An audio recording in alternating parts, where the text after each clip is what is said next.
হিন্দুদের প্রধান তীর্থস্থানগুলির মধ্যে পুরী জগন্নাথ দেবের মন্দির অন্যতম। প্রতিদিন দূর দূরান্ত থেকে লক্ষ লক্ষ মানুষের সমাগম ঘটে এই জগন্নাথ দেবের দর্শনের জন্য। কিন্তু আপনি কি জানেন এই পবিত্র মন্দিরেও ঘটে অলৌকিক ঘটনা? এই মন্দিরে অনেক রহস্য আছে যা আজ আপনারা জানতে চলেছেন, যা শুনলে হয়তো আপনারাও চমকে যাবেন। তাহলে শুরু করা যাক। সাধারণত আমরা সবাই জানি প্রত্যেকটি মন্দিরে পুজো দেওয়ার আগে উপোস করে পুজো দিয়ে থাকেন, কিন্তু জগন্নাথ দেবের মন্দিরে এরকম কোনো নিয়ম নেই। কথিত আছে পুরীর জগন্নাথ মন্দিরের চূড়ায় এমন এক অলৌকিক শক্তি আছে যা মন্দিরকে স্থির রাখতে সাহায্য করে। প্রাকৃতিক বিপর্যয় হলেও কোনো রকম ক্ষয়ক্ষতি হয় না। আপনারা কি জানেন এই মন্দিরের চূড়ায় আছে সেই পতাকা যা হাওয়ার গতিবেগের উল্টো দিকে ওড়ে? এও কি সম্ভব? কিন্তু মন্দিরের পতাকা সত্যি হাওয়ার উল্টো দিকেই ওড়ে।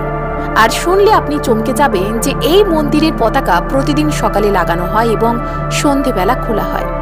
এই নিয়মের যদি অন্যথা হয় তাহলে পরবর্তী 18 বছর এই মন্দিরের পুজো বন্ধ থাকবে। এই মন্দিরের আরেক রহস্যময় ঘটনা হলো সিংহদ্বারের সিঁড়ি। জগন্নাথ দেবের বোন ছিল শান্তিপ্রিয়। উনি সবসময় চাইতেন মন্দিরের শান্তি বজায় থাকুক।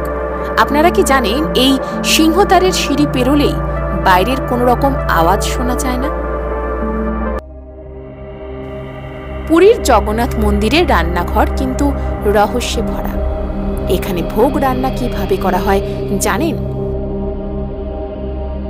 একটি পাত্রের ওপর আরেকটি পাত্র চাপানো হয়, যা সংখ্যায় দাঁড়ায় 7টি। কিন্তু হিসেব অনুযায়ী যেই পাত্র সবার নিচে থাকে সেই পাত্রে রান্না সবার আগে হওয়া উচিত। কিন্তু এখানেই চমক যে সবার উপরে যে পাত্রটি থাকে সেই পাত্রই সবার আগেই রান্না হয়। কি অবাক হলেন না?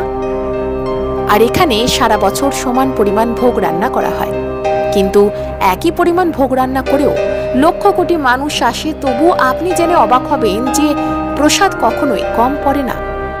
আপনি জানলে অবাক হবেন যে পুরী রান্নাঘরে গঙ্গা নদীর প্রবাহ রয়েছে। সত্যি অবাক করার বিষয়, তাই না?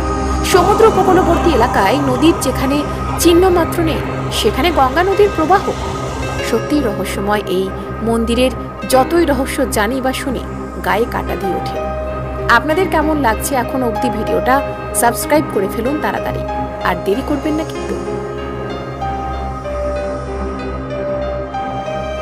পুরীর জগন্নাথ দেবের মন্দিরে ভগবান জগন্নাথ দেব, বলরাম, সুভদ্রা যে মূর্তি আছে তা কাঠের তৈরি। আর কি জানেন প্রত্যেক 12 বছর পর পর তাদের নিয়ম অনুযায়ী জগন্নাথ, বলরাম এবং সুভদ্রাকে নতুন রূপে তৈরি করা হয়, যাকে নবকলেবর অথবা পুনর্জন্ম বলা হয়ে থাকে।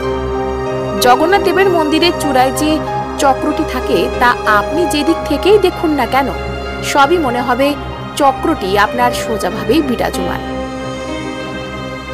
জানেন কি সূর্যের অবস্থান যেখানেই হোক না কেন কিন্তু এই অলৌকিক মন্দিরের ছায়া কখনোই পড়ে না। এই রহস্যের সন্ধান আজও বেরোয়নি।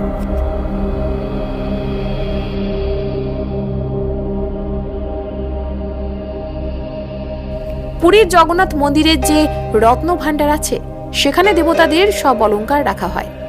জানেন কি এই রত্ন ভাণ্ডারকে কে রক্ষা করে? এই রত্ন ভাণ্ডার রক্ষা করার দায়িত্ব আছে কয়েকটা অদ্ভুত আকারের বিষধর সাপ, আর আছে স্বর্গীয় আত্মা। আর হ্যাঁ, শুনলে অবাক হবেন মন্দিরের চূড়ায় থাকা পতাকার উপর দিয়ে কিন্তু কোনোদিন কোনো পাখি উড়ে যায় না। ভিডিওটি কেমন লাগলো আমাদের ভালো লাগলে কিন্তু সাবস্ক্রাইব করতে ভুলবেন না। ফিরে আসবো আমরা নতুন কোনো ভিডিও নিয়ে।